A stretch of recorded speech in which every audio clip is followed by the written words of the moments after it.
കൃഷി വകുപ്പിന്റെ സമഗ്ര പച്ചക്കറി യജ്ഞ പദ്ധതിയിലെ സ്ഥാപനങ്ങളിലെ പച്ചക്കറി കൃഷി ഉദ്ഘാടനം വൈക്കം എംഎൽഎ സി.കെ. ആശ നിർവഹിച്ചു. വൈക്കം മുനിസിപ്പൽ കൃഷിഭവന് കീഴിൽ താലൂക്ക് ആശുപത്രിയിൽ ഏകദേശം 40 സെന്റോളം വരുന്ന കൃഷിയിടത്തിലാണ് കൃഷി ഒരുക്കിയിരിക്കുന്നത്.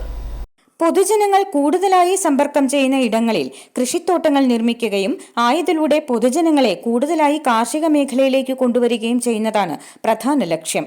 സുരക്ഷിത ഭക്ഷണം, ഭക്ഷ്യസുരക്ഷ എന്നീ ലക്ഷ്യങ്ങളിലേക്ക് അതിവേഗം നീങ്ങേണ്ടുന്ന നമ്മൾ അടിയന്തരമായി കാർഷിക മേഖലയിൽ ഇടപെടേണ്ട ആവശ്യകതയെപ്പറ്റി നഗരസഭാ ചെയർമാൻ അബ്ദുൽ സലാം റാവുത്തർ സംസാരിച്ചു.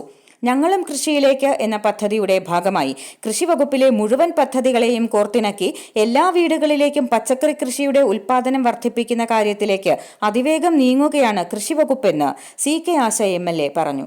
സമഗ്രമായ പച്ചക്കറി കൃഷി എന്നുള്ള സർക്കാരിൻ്റെ ഏറ്റവും പ്രഖ്യാപിതമായ ഒരു നയത്തിൽ ഊന്നിയാണ് നമ്മളെല്ലാവരും ഇന്ന് വൈക്കം താലൂക്ക് ഹെഡ്ക്വാർട്ടേഴ്സ് ആശുപത്രിയുടെ പരിസരത്ത് ഇത്തരത്തിലൊരു പച്ചക്കറി കൃഷിയുടെ സമാരംഭം കുറിച്ചിട്ടുള്ളത്. ഇത് വളരെ സന്തോഷപൂർവ്വം ഉദ്ഘാടനം ചെയ്തതായി അറിയിക്കുകയാണ്.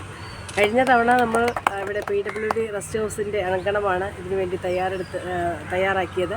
നിങ്ങൾക്കെല്ലാവർക്കും അറിയാവുന്ന പോലെ തന്നെ 100 മേനി വിളവാണ് നമുക്ക് അതിൽ നിന്ന് ലഭ്യമായത്.